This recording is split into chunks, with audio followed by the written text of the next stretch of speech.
Right, so welcome this morning. I will make a start because there is a lot to fit into this morning's session. I know people are still filtering in. Just a couple of housekeeping rules before I get started. If you could all mute yourselves, please, just so that it's for the comfort of everybody in the meeting. If you would like to ask questions or anything in the chat today, you are more than welcome to do so using the Q&A and chat tabs at the bottom. We'll be keeping an eye on those and attempting to answer as many questions as we go along and throughout today's session. And there's some Q&A time at the end as well. So welcome everybody. I'm Chelsea Shelley. I'm Head of Member Engagement at ACCA. Very pleased to see you all this morning and very pleased to welcome Allen Reid, the Project Director at GetSavi. So I'll just hand over to Allen, who will introduce himself. Thanks so much, Chelsea. Good morning, everybody. Allen Reid, Director at GetSavi. We provide a learning platform for ordinary business people faced with a technology project. And I'm delighted to be speaking to you all today about a very interesting point in technology projects where we are at the moment.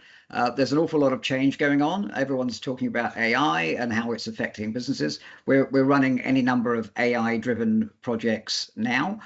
We're 3 years into the AI revolution, so it'll be great to talk about that as well as part of what people need to know about technology projects. So let's get cracking. So first of all, just a little bit of housekeeping. Chelsea's already said it all, but just to let you know, we will be sending everything to you, the video and the content, and so don't worry about taking loads of notes.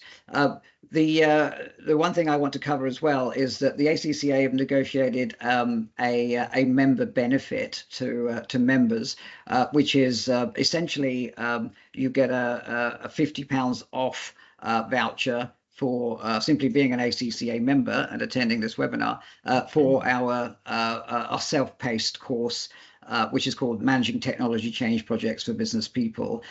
That course essentially guides you through everything you need to know if you're running a project in your own organization so that you don't get shouted at and fired as part of the process.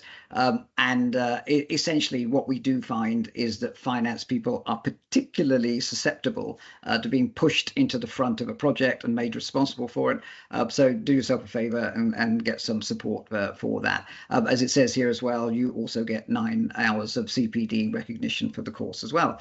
Okay, and just by the way, one of the most common areas of feedback we get when people take the course is, oh, I really need my whole management team to take this. So ACCA have also negotiated discounts for larger groups taking the course so that you can put your whole management team or your whole business through. Okay, so a little bit about how we work. So GetSavi provide project management training and consultancy services. So we have a whole training platform. We've had over 10,000 people go through the training platform now. And the most common feedback is, I so wish I'd done this before I did my last project. It would have saved me so much trouble. We're 100% independent of any technology or provider. So when we're talking to someone, it's purely about their business, their interests, what they need. So let's get into the agenda for today. We're going to talk a little bit about why technology change is even more urgent now and more likely to happen to you. It's more likely you'll be confronted with either getting involved in a technology project or leading a technology project, as I say, particularly in your finance role. What's then expected of a project manager? And then we'll talk about the nuts and bolts of project phases and what's really important to get right, what so commonly goes wrong. And then I'd like to talk a little bit about how AI is affecting all of that and how AI is affecting pretty much every business. And then we'll go through a little demo of one of the courses on the learning platform so that you can see that this is the kind of thing that will benefit you when you're actually running a project in your own organization or as part of your own career. We're having a Q&A session as part of this, so please do drop in your own questions into the chat. If your management team have made you do a tech project and you don't know how to get started, or you're doing a tech project and your supplier looks like they're going to rip you off, drop it all in there, have a vent, and then we'll include that in the Q&A section. Okay, so let's talk about how modern businesses demand an awful lot of technology. So what we're finding now, particularly here we are in 2025, 3 years into the AI transformation, and what we're finding in particular is that fintech technologies and companies are evolving at this breakneck pace. So things that were put in a year and a half ago and didn't have the most modern automation and AI-driven tech are being enhanced. They're being replaced in some cases, all of which requires a project. We then have an expanding proliferation of software and tools, some of which didn't exist a few years ago. And then organizations want to deploy those tools, and they're likely to point to you because you don't duck out the way fast enough and tell you to go off and research it and to do it, and to make it happen within the business. Then we have, of course, a lot of challenges that come from that. It's very easy to say, oh, let's take advantage of this new thing, let's upgrade, let's go and improve how we do that. But then these things don't talk to each other, and then there are surprise costs, and then there are all sorts of staff resistance and people getting upset. So all of this takes managing, and all of it is an opportunity for things not to go as well as they should do. So, but on the positive side, the opportunities for businesses to exploit these technologies and punch above their weight, they've never been higher. We see, 1 and 2 person bands who are doing amazing things and covering amazing amounts of ground using these tools. Interactive. And then that is a really beneficial thing for particularly for smaller businesses these days. So starting with the basics. Where are we seeing technology changing the fastest, and where are you going to need to most commonly get involved in technology projects? Bear in mind, just because you're a finance person doesn't mean that all of your projects are going to be in the finance area. What we see over and over, and particularly ACCA members will see this a lot, is that you'll be asked to do projects for your entire business just because you're seen as a safe pair of hands, that projects cost a lot of money, or well, we'll give it to the finance director to manage this, or someone in finance, and so you end up responsible for all sorts of projects that have nothing to do with fintech, and of course, as well as your own projects in your own area. So customer management and projects management and services management projects are increasingly common, and then of course involve changes throughout the whole organization. Digital engagement projects of various kinds are increasingly being foisted upon the finance team and others, as expectations get higher and higher for more personalization, better services online. Those things are changing constantly. One of the main areas pretty much everyone on this webinar will have used AI for already, for instance, is creating your own content. Whether you've pretended it's something you've written yourself, or you're being open about it, you'll have used ChatGPT or Copilot or similar to be able to create those things.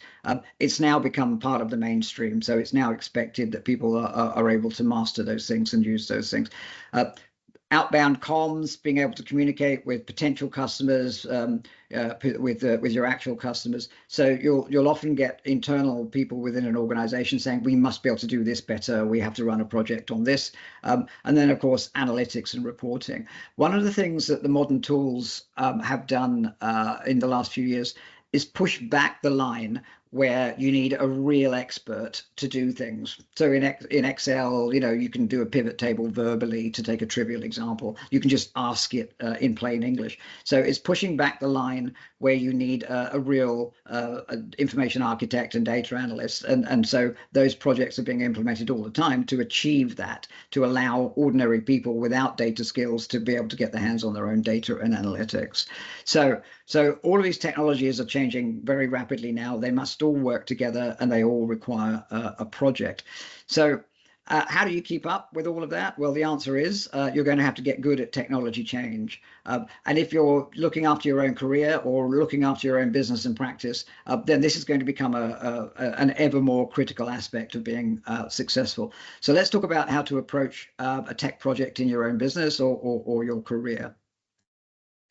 So starting off with your role as a project manager, so you've probably, like most business people, have no project management training at all, which means there tends to be a lack of understanding of just how much is involved, the volume of work, the different types of skills that are involved.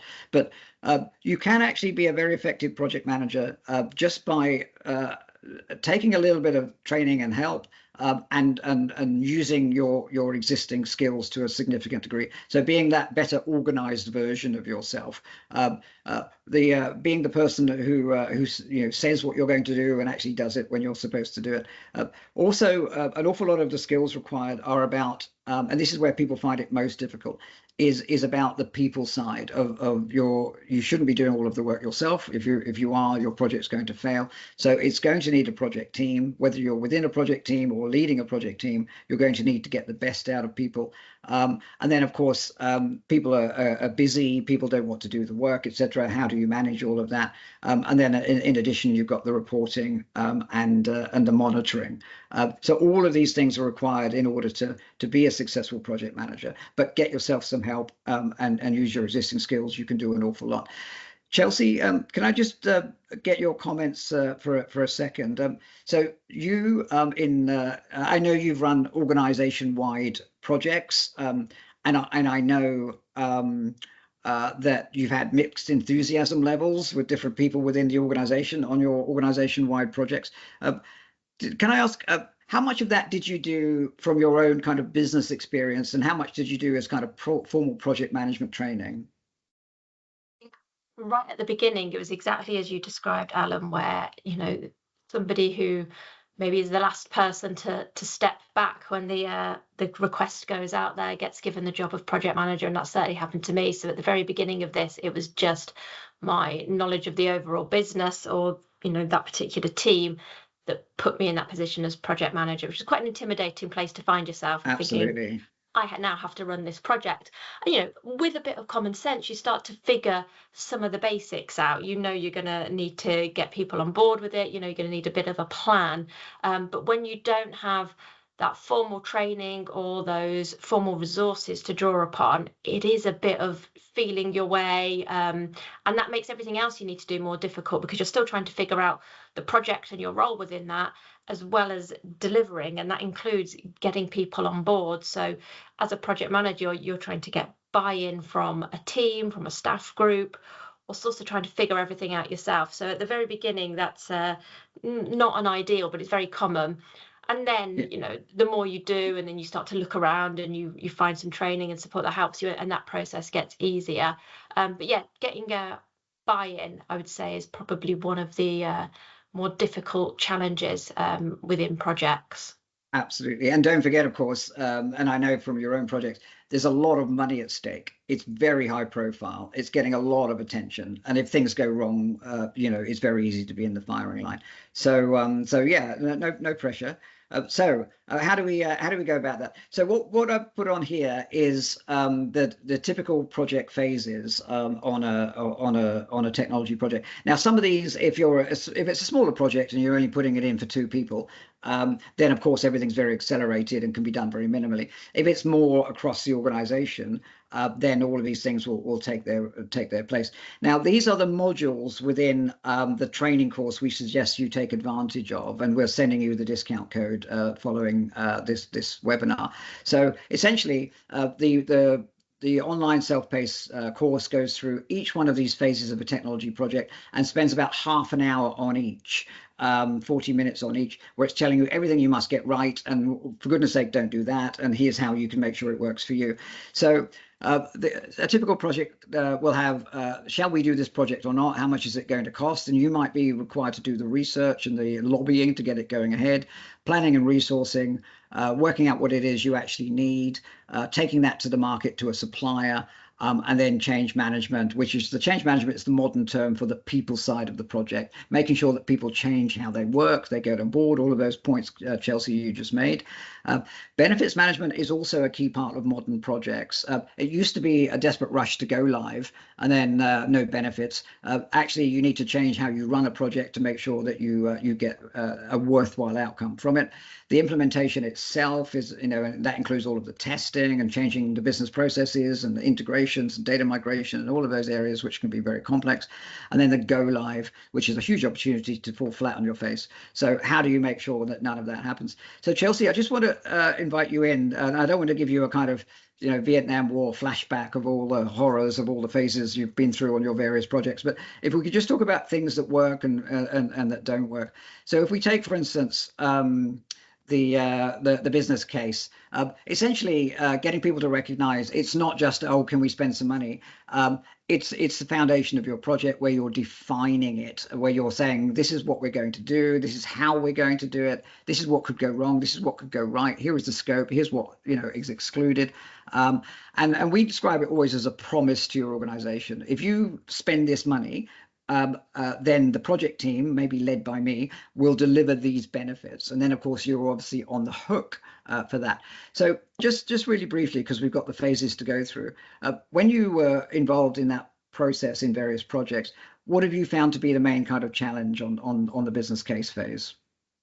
I think with the business case, it's really important to focus on the end result that you're trying to achieve, the impact. Most people who are reading that business case for approval aren't really interested in all of the detailed steps of how you're going to get somewhere. Yes. They want to know the impact it's going to have on the business, whether that is a money saving, money generating, time saving. So really focus on those benefits. And I think sometimes what we forget to do is talk about what is the impact of not doing the project as well, because sometimes that can be quite powerful. Actually, yes. You can sell all the benefits of a project, but sometimes what people need to hear is, well, if we don't do this project, this is going to be the result. So I would definitely look at that business case from both of those angles. Yes, very powerful. The negative business case of the risk of not doing it, the cost of the status quo is really important. So as part of the course, what we do is we provide something like 35 templates that you need in order to run a project in your own organization. And one of them, in fact, two of them are the business case. And we provide a filled in business case as an example, and also a template, that looks beautifully designed so that when you do provide your business case, it looks like you look great when you're doing it. So the next thing tends to be planning and resourcing. So they said, yes, okay, here's this enormous sum of money. Don't mess it up. You're now then to go, oh my goodness, now we've got to get into the next level of detail of planning. So this is where you tend to have the first set of challenges about, all right, I'm now going to have to get my colleagues on board with this project. I'm going to give them additional work to do, hand out roles and responsibility, work out who's going to be doing what for the next however many months, and make sure that everyone is properly allocated. You should have braced people for this during the business case phase, but let's hope you have. And so one of the challenges tends to be finding and agreeing those resources, releasing people from their management teams, structures, and so on, and making sure people absolutely know what they're doing. So that again is quite detailed work, and it should be done before you go and start talking to suppliers. Then requirements gathering is where you're having to engage with everyone and then work out what they need from any kind of replacement technology in their area, what their problems are, and how they need them solved.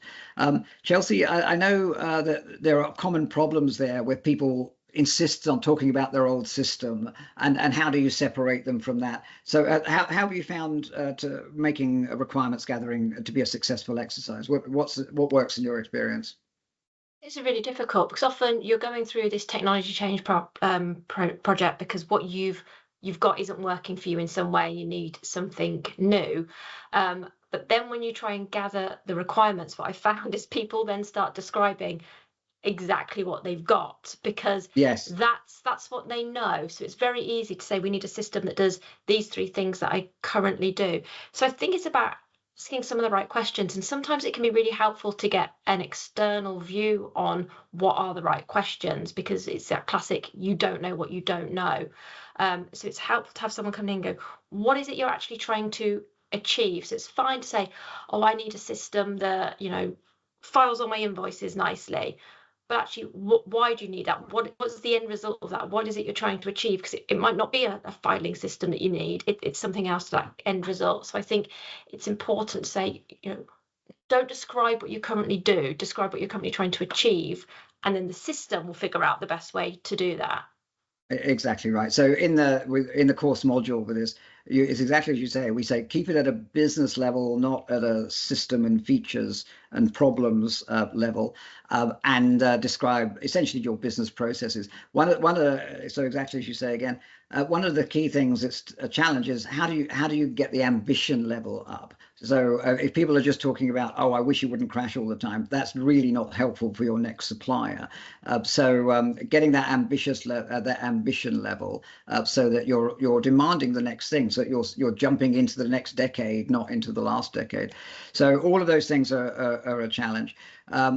So supplier selection is one of the areas that people are most anxious about, that we find. People are worried about, that salespeople will hypnotize them or manipulate or lie. And actually, what we find, the main reality of the vendor selection process is that people approach it in a very unstructured way. They include far too many vendors.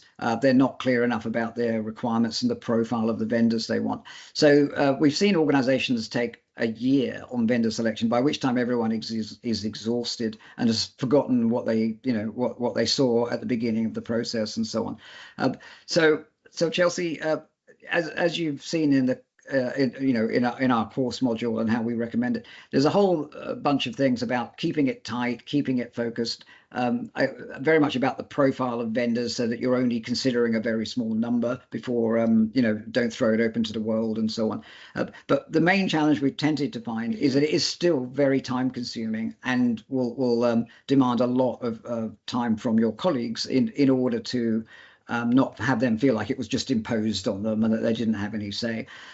What have you found tends to make a difference on the vendor selection process? I would say when selecting a vendor, remember that it may not just be for the next 3 months of this project, but whatever you implement is going to be their tool, and you're going to have a long-term relationship with these people. So view that as a long-term process, as well as doing your due diligence on what can they deliver. How do they feel to work with? What do they like to work with? Ask for references. Good vendors are not going to be worried about sharing people that they've previously worked with, and get a feel for them. I think you don't want this process to drag on and on, but it's such an important step because it's that long-term relationship. So set the time that you need to find the right supplier. Exactly. And so a typical vendor selection for a complex system, something that isn't incredibly simple, we tend to find takes a minimum of about 3 months, and that people are often surprised that it's taking that long. And sometimes 4 months and sometimes longer. But as you say, Chelsea, you're creating this relationship that should last you for years, and you're trying to avoid disputes later where people are saying, oh, no, I'm not doing that. That's not included. I thought you guys were doing that. All of those things need to be avoided. Change management is a huge area, and we have a change management module, but we also have change management woven as a thread through every part of the project. Because what happens in old-fashioned projects is that you would ignore your users, you would ask them what they wanted in month one in the requirements phase, ignore them for a year, and then go, ta-da, here's your new system, and you need to change how you work entirely at the end of the project. And then, surprise, surprise, the go live goes horribly wrong. So the way that we propose projects working better is that you include your users all of the way through. That's the modern way. There's an agile approach, so that people are engaged all of the way through, and then they act as your safety net as well, finding issues, making sure things aren't forgotten, so that the go live becomes a much calmer, quieter process. Chelsea, the biggest problem with change management is that it tends to be very time consuming. It is very time consuming, and it often gets sacrificed in the interest of the technical sides of the project. Did you find that to be a challenge as well? Yeah, I think with change management, it's the people side, isn't it, which is more difficult and it's going to take longer. I'd say a couple of things. Obviously, involve people, throughout. Don't, tell them you're doing it and then present it. It's not the way. Try and bring them along, give them demos, show them what you've got as you're going, get them on board, get them involved in testing any of that. But also you will know within your organizations who are your more challenging colleagues, who are the people that have got the influence and the voice and maybe a bit of a reputation of being a bit of a negative person. Identify them, give them a role, get them involved, make them a champion for the project, and bring those people along so that you are, getting on top of those negative voices very early on and throughout your project and turning them into your advocates. Absolutely. And doing that all of the way through, whilst it is expensive in terms of resource, will save you having to do the project again because people haven't changed the way they work. So benefits management is part of making sure the organization is going to get what it pays for out of the project. So in old-fashioned projects, if people went live, they thought, okay, that's the end of it. But the reality is that particularly on more complex systems, that people can carry on working in the old way. They work outside the system, they work in spreadsheets, etc. So benefits management is about saying, okay, we're aiming for these goals, that we'll be able to respond to customers faster. We'll have, more empowered staff in this area, this area, and this area. And then when you run the project, you have those in mind, like a Post-it note on your fridge all of the way through that you're looking at every day and saying, right, what steps can I take to make sure those benefits are actually realized? The most challenging phase of the project is the implementation for most organizations. So this is where between you've appointed your supplier and you've had the kickoff, etc., and the point where you're ready to go live, this is where you're having to deploy the system, make sure it reflects your business processes, do your data migration, the testing, and all of the readiness for go live, integration into other systems. And the challenge here, Chelsea, tends to be that it's just a slog. And of course, you're demanding extra time from your colleagues all of the way through who have their day jobs to do. How have you found getting all of that extra time from people without them just complaining at you endlessly? And what do you do if they just refuse? What have you found tends to be something to help with that process? You have to be really upfront with people. It is unrealistic to say, we're just going to need to, borrow a couple of hours of your time. It'll fit around your day job. We'll let you know when, because then when you start demanding a couple of days here and there and it doesn't fit around their day job, they will lose trust in you. So let's be upfront about how much time is going to be required for testing, for training. Who are your champions who are leading on that? How are you doing peer-to-peer training beyond that, so it's not just coming from you all the time? But I'd say it's about being open and honest, and also looking at the overall peaks and troughs within a business. So don't plan implementation for year end. No one is going to thank you for that. Yes. Be logical about when you try and implement some of these changes. Absolutely. And where we find that, where people are saying, look, I can't, I'm sorry, they're not just being horrible, I'm busy, etc. They're exactly as you say, plan it realistically, being open and transparent, but also start with the management team is one of the main areas of practical advice. So making sure that you're starting with the management team, the leadership team, saying, this is what I need, and I need you to agree it, and I'm going to need you to reinforce it so that when people say they're busy, I can come back to you and because I'm nobody's boss. I'm not the boss of everyone in the organization. So if you get the management team on board, and then get them to issue clarity to the whole organization saying this project's really important, we expect you to support it, etc. All of those practical things are what will make the difference. The go live, what can I say? If you've ever lived through a bad go live where you've switched on the old system, switched off the old one, and then chaos ensues. People, don't know what they're doing. They're lots of mouse hover. It can even mean the system does work. They just haven't had enough exposure to it to be comfortable while the phone's also ringing and all, there's a queue of people at the end of their desk. You'll know that you never ever want to do that again. So essentially, that's what teaches you that you should have worked backwards and done the whole change management and benefits management and engaging with people all of the way through the project. So really, it's essentially months of preparation and months of engaging with people before the go live. You've then got the reality that shortly around the go live, the whole project team is going to disappear. They're off to their next thing, or they're back to their day jobs. So Chelsea, have you ever had any issues at a go live that's safe for a family audience to talk about? I think the lead up to go live is probably one of the most stressful experiences, because as PM, you feel this ownership for it. It's a massive change that you're about to implement. I've seen a go live that went live when it probably wasn't ready and caused absolute chaos, and in retrospect should have been delayed. And there's also been another go live that we did in fact delay. Now, obviously, you cannot keep delaying go live. You have to get, it's expensive to do that. People are waiting for it. You can't keep pushing back a project and having that creep. But I think you need to decide what level of bumpiness you're happy with that landing. Do you need certain functionality to absolutely be working before you turn this on, and that is your non-negotiables? Only go live if those non-negotiables are met. There may be other things that are a little bit clunky still and need a bit smoothing out afterwards, but I think you need to be really clear in your mind. I don't ever think I've seen a go live that was 100% perfect. I think there's always been a few little bugs and creases to iron out. Like I say, you can't delay them forever, but there's nothing wrong with saying we need to wait because this is going to cause more trouble than not if we go now. Absolutely. And then also the making sure that your colleagues have essentially signed off, yes, I can run my business with this new tool set.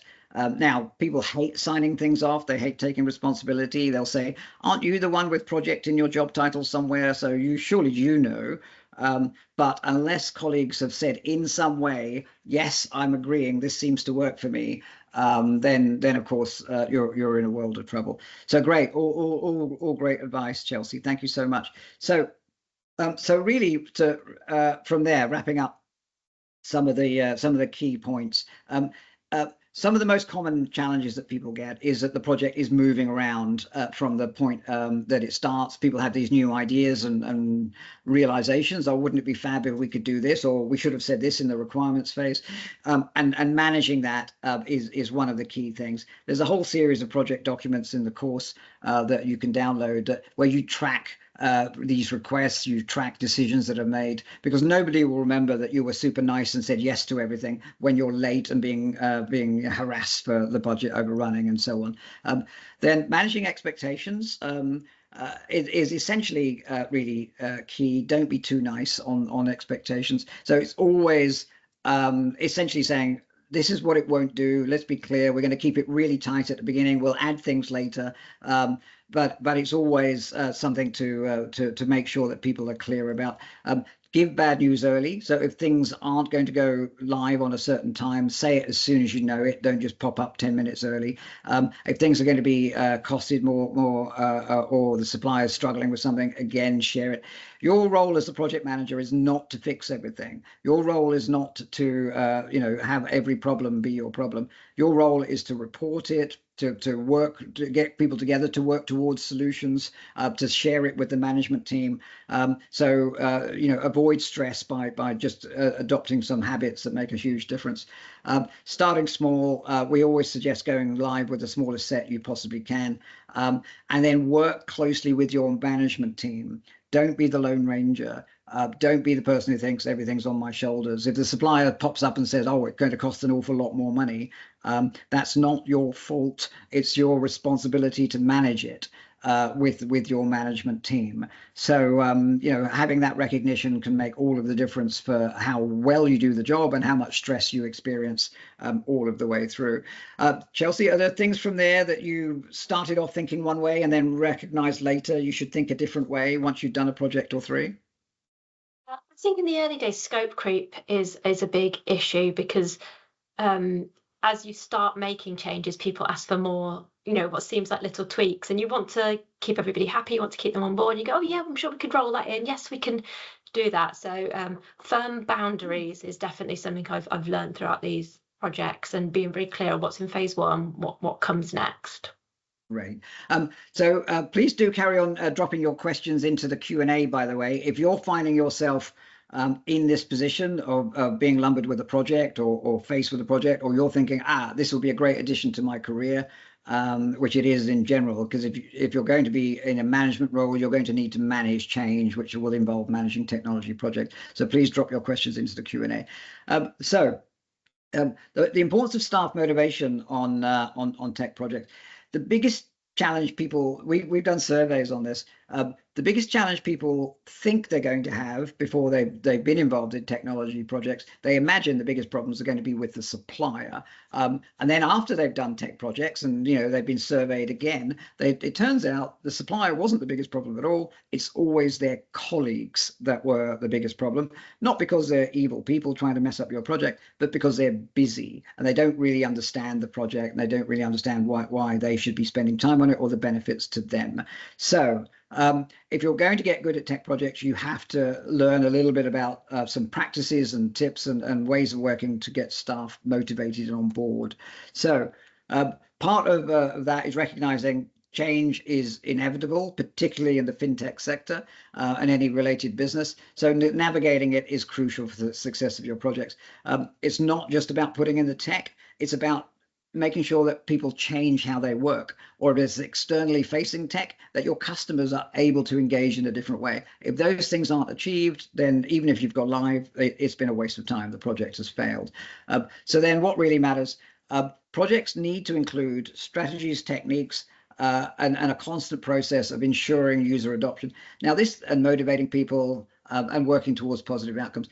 Now this stuff is talked about in every project at the beginning, and then in 7 out of 10 projects is thrown under the bus as soon as people get busy, as soon as there's a technology problem, as soon as they go into a huddle with the supplier, and then they forget the people side, with awful consequences when it comes to trying to go live or getting any benefits out of the project. So what we'll send this to you. I don't need to go through every point of it, but staff motivation is essential to the success of your project. And there are particular things that you need to do to stop people kind of resenting the project because of the extra work, or wishing you would go away because you're trying to change how they work and they like how they work right now. So by investing in your staff motivation, you can make sure you overcome those issues. There are techniques about making sure the management team are on board, but also there's a whole series of things about explaining the benefits and why it matters. So carrot and stick. Ultimately, you'll have to say, look, you are paid to work here and the organization needs this project to go through, and therefore you need to cooperate with it. But the management team should be saying that, even if you're telling them the words, it shouldn't be coming from you on the stick side. So research shows that when people are more motivated, your project will work, it will go more smoothly. And once you recognize that your colleagues and customers are the main source of your benefits and the main source of your problems, it then lends itself to making sure that you are putting your resource into that area and not just into the technology. So Chelsea, I think this is an area, if you don't mind me saying, you were particularly strong at on projects that you've run. And of course, there's an element of this in every business change. If you're a manager, you have to be good at this kind of stuff. So what have you found makes the biggest difference when it comes to trying to overcome resistance or blockers or people wishing that the project wasn't happening around them? Yeah, it is about really communicating those benefits, because I imagine when you're bringing in new technology, it's because the existing one isn't all that great either. And so people will have frustrations with the existing technology, so they want something new, they want it to change.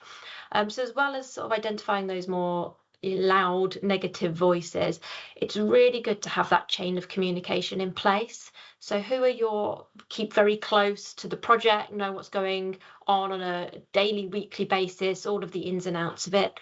What's your next level of group who maybe are receiving a monthly update? How are you getting their managers on board so that if staff have questions, they're not all coming to you, they can go to managers, they can go to champions throughout the organisation for an update?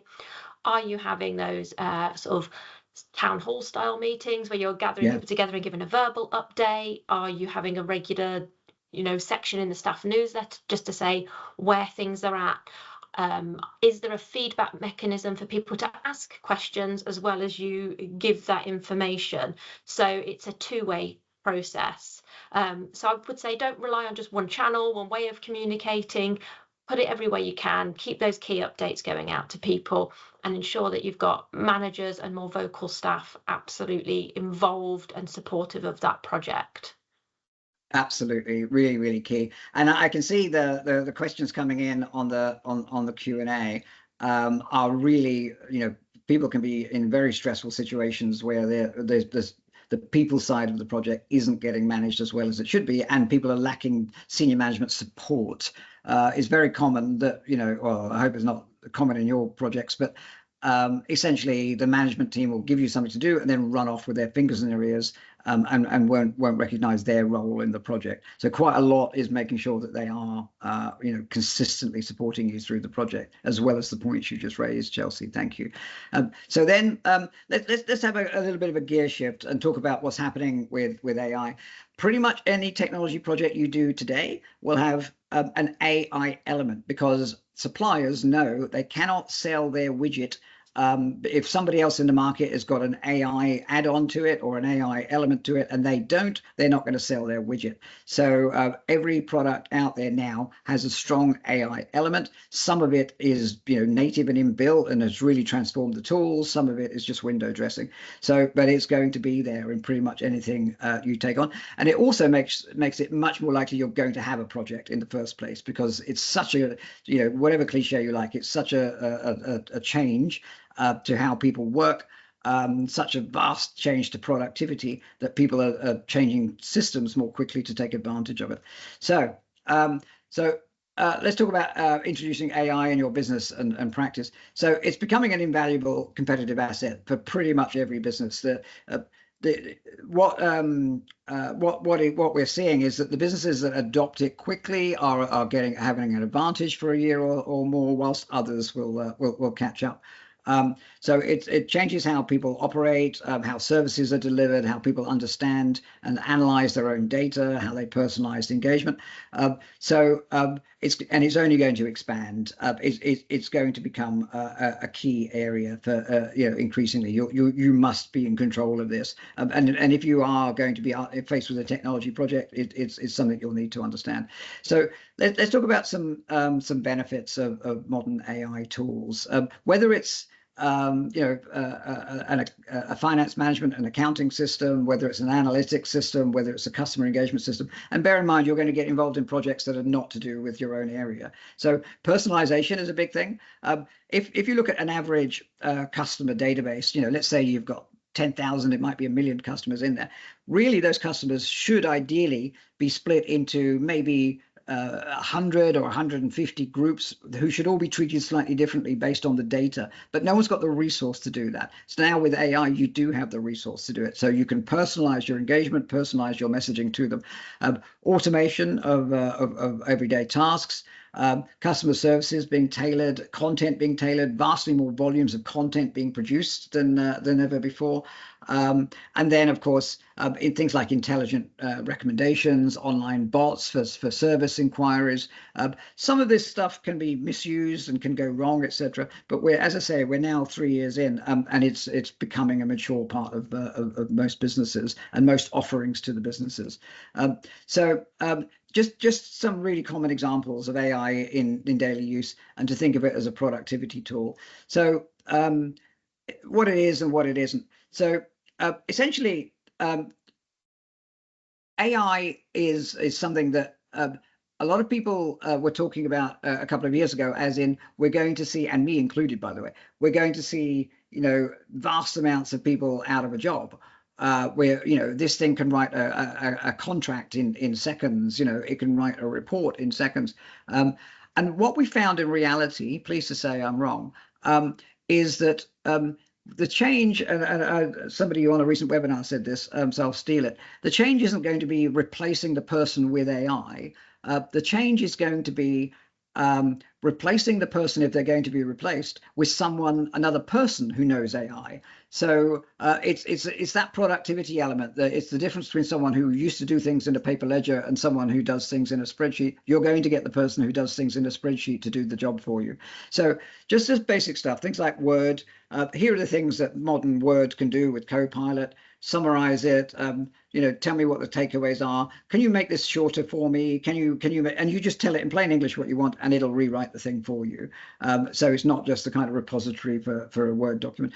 Excel, you can ask it to do things that it used to need someone who was really, really good at Excel to do, and it will just do it for you, and graphing and pivots and analytics and all of those kind of things. And you don't need an expert to do those things anymore. So ordinary business people can do them. PowerPoint, you can give it a Word document and tell it to create a presentation for you. You can, it'll even do the images for you now.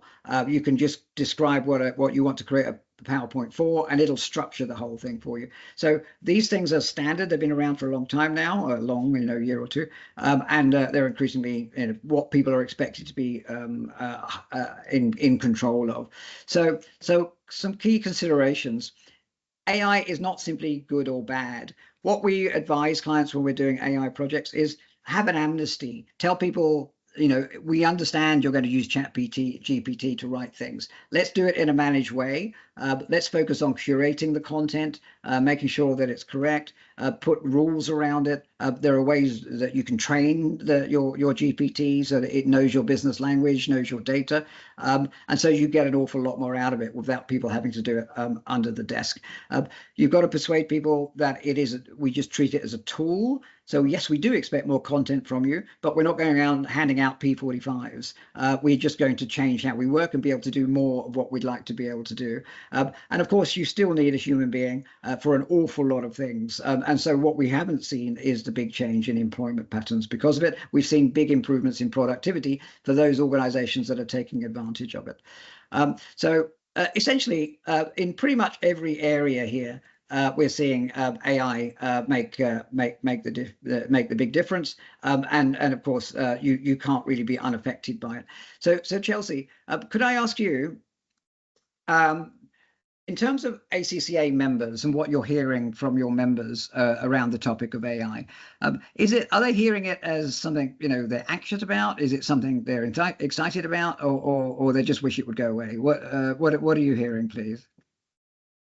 I think what I'm hearing is that members are really embracing AI. Actually, they're not wishing it away. They're quite realistic about how it's coming in, how it's transforming roles. I think overall see it as an opportunity over a threat.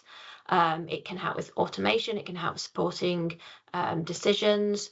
ACCA has published many thought leadership white papers, reports on this, and we really emphasize it's about the human plus the machine. It's about that collaboration. It's not about just the machine taking over. There's a few concerns about bias and ethics and maybe a bit more of a skills gap in terms of our members not yet all feeling that they're where they need to be with AI. So I'd say overall a mixed bag, but overall it's more positive than negative. I don't know if members want to share their views on that in the chat to see if I've summed up their views right or not. Great. No, that's perfect, and that's essentially what we're seeing around the industry. So what I'll do is just really quickly, I'll just give a quick overview of the course that ACCA are offering as a member benefit.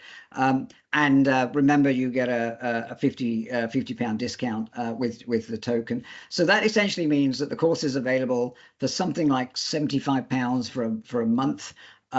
Most people take it for longer because they want to run it through their actual project, but it's essentially near to free as we could make it. So if I just jump to the website and then go through the sign-in process, quickly log in. What you get is your own personalized landing page. So here's me managing technology change projects for business people. I've already finished this course, so I'll just jump in and I can then retake any modules I want. This covers all of the modules that we saw on the roadmap there, from the business case, planning and resourcing, supplier selection, change management, etc. There's about 40 minutes on each. It's all AI driven and tells you what you need to know at each one. If I jump into the supplier selection module, what I get here is the roadmap of all of the topics, and drill down into here. I begin. It introduces the project team. Everybody speaks to me. It's all AI driven avatars. They then tell me what they want. This is the project pathway, and essentially taking me through all of that. So I can then understand what I need from the project as we go. And then as we work through that process, we then, it explains the context of what I need to know as we go. So then it tells me about my learning outcomes, what benefits I'll get from this particular module, puts me in my scenario. Right, you're the project manager. Here's everything you need to understand. Here are your stakeholders and how they'll demand things from you. The operations director will speak to you with this, and the IT director will speak to you with that. Every module has a download of a bunch of templates. So here's how you compare suppliers. Here's your comparison matrix. Here's how you do a reference checklist. And those documents then will help you run that part of your own real life project when you come to it.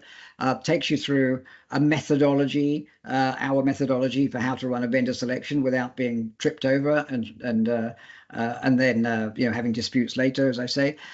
So then it's all, in terms of the learning, it's all scenario driven. So in this case, we've got a scenario where your stakeholders can't make their minds up and can't agree on an outcome. So how do you then work through that? And the two, your two trainers talk you through different options for working through that. There's a continual series of checking your understanding and quizzes, etc., interactions, so that you make sure you've understood everything. So it's saying here, which of the following groups should be created as part of the supplier selection? I'll just put something on there. Whoops, I've got that wrong. It tells me why I've got it wrong. If I go to question 2, I can then drag and drop these answers to say what the project phases are. And then I'll submit that. Got that wrong again. I obviously need to take my own course again. And then at the end of that, it tells me that I haven't passed this module, so I can retake it or not. I'm going to not retake it, and then I'll just jump into the assessment for it. This course gives you an actual qualification that's accredited by 2 significant learning bodies. So it actually looks fantastic on your CV, and it gives you what you need for your next assessment and your next appraisal. So then I'll go through the assessment at the end of it, and then wow, I passed the entire course now on this, in this case, and I can download my certificate. And as you see here, it's actually accredited by the Institute of Leadership and the International Association for Project Management, and it's got its own digital indicator here, so it proves that you've really passed that qualification. So one of the main things that people use it for, with 7 or 8 hours of learning, they then use it to boost it's 9 hours of learning in total. They then use it to boost their CV, get that next job, or get the entry level into project management, and then of course it looks good in your current career within your own organization. Okay, so let's get to the Q&A if we can, and wrap up. So Jade, do you mind if I ask you to curate the Q&A questions? Would you mind just picking out? Let's start with the first one, whatever takes your fancy, and then if you wouldn't mind just proposing the first question from the delegates, please. Yeah, sure, no problem. So the first question that we've got, can you hear me okay? Yeah, I hear you perfectly. Yep. The first question we've got is, where a tech project fails, doesn't achieve its goals for whatever reason, what would be the next logical step? I've got some thoughts on that. Chelsea, do you want to go first? Yeah, I actually saw this pop up, so I had a little think about it. But it's about doing that retrospective, isn't it? It's about understanding why it failed. Where did it fail? It probably didn't fail in all areas. So where did it fail? Was the supplier a poor fit? Did you have the right project team? Did you run out of money? Did you not get staff buy-in? So do that retrospective, try and understand where it did fit. be open and honest as well. You know, say this didn't work as we had planned, because you know people start to lose faith when things don't work. In fact, it was a discussion that was running in the chat, was something hasn't gone to plan, and how do you keep everybody engaged and keep the faith when they go in. So it's about, for me, retrospective, doing a bit of a regrouping, learning from your mistakes, being open and honest about those before trying again. Absolutely. And I would say exactly in line with that, there are two things that you should go to your management team with, or if you've been asked to do the retrospective, you've been asked to find out what happened. The two things to go are firstly a plan for exactly what Chelsea just said. So we're going to investigate what went wrong with that. And then we're going to write a short report on what went wrong. And then the second thing is a plan for recovery. So if you go with those, say, look, we're going to do a two-phase thing here, and you're taking it constructively. You're going to be open and honest. If it was you involved in the project, then of course, you know, there are more difficulties with that. But even so, or maybe especially so, taking this a constructive approach, we're going to investigate what went wrong and write it up. We're then going to present it and agree how we're going to make sure that doesn't happen next time. And then we're going to have a recovery process where we either, you know, relaunch the project or you know, whatever needs to be done in order to get the original benefits. So if you're going with that constructive plan and you're seen as someone who can help the organization on the way out of this problem, then that's much better. You're getting away from the kind of blame fest that can happen. Sometimes it's helpful to get an external person in to do that, because if you know, people feel too close to it, people can be very defensive. But either way, it needs that constructive plan of investigation, report, and then recovery. And then people will tend to embrace the person who comes with that plan. So great, thank you. And Chelsea, sorry, Jade, the next question, please. Yep. So the next question is, do you have any recommendations for training on AI use for finance? I can certainly provide those after the webinar.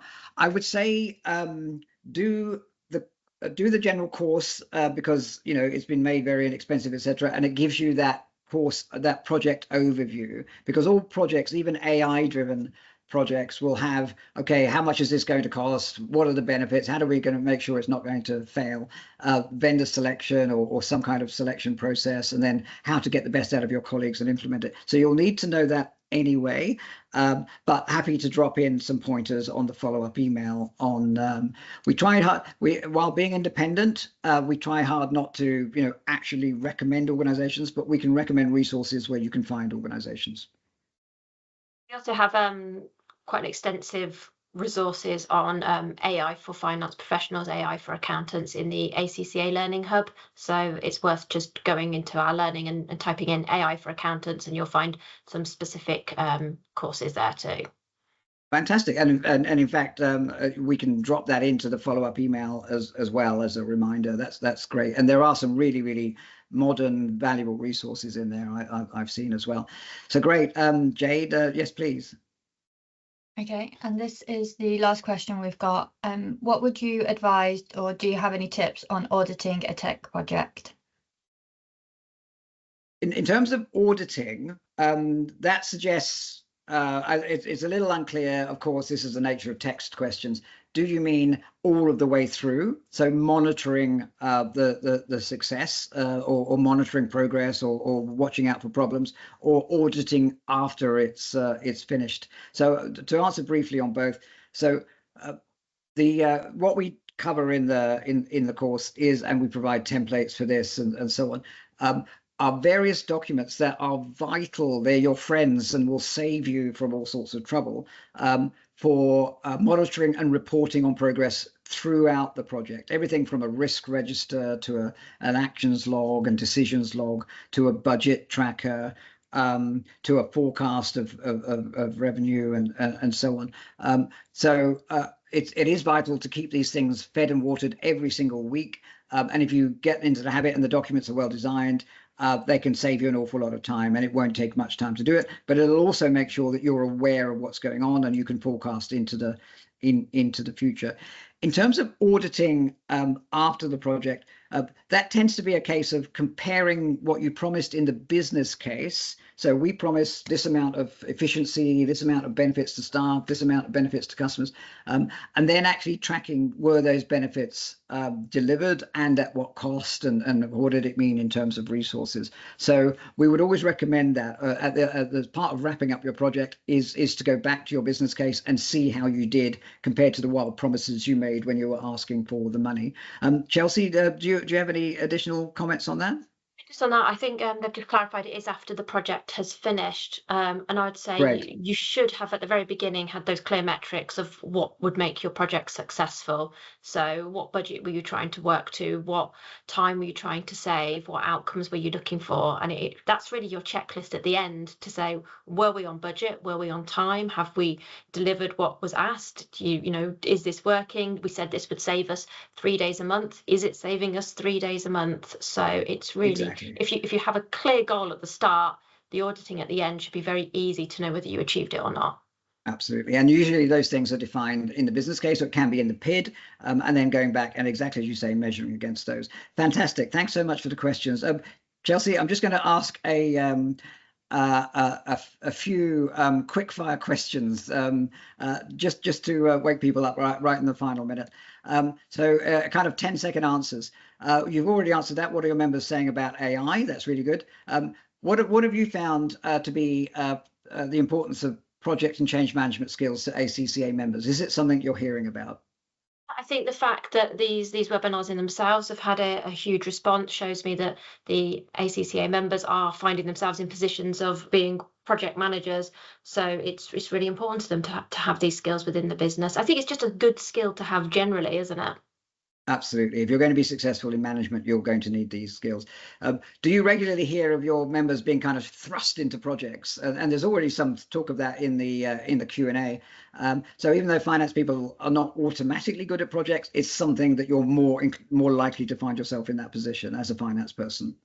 Either overseeing the project entirely, but at very least having a very close eye on the budget related to that project. And so understanding a whole project helps with that, doesn't it? You can ask the right questions as a budget manager too. Exactly. You don't want to be the blind leading the blind. So then you're the veteran of multiple projects. What's the your view of hiring external resources versus doing it internally?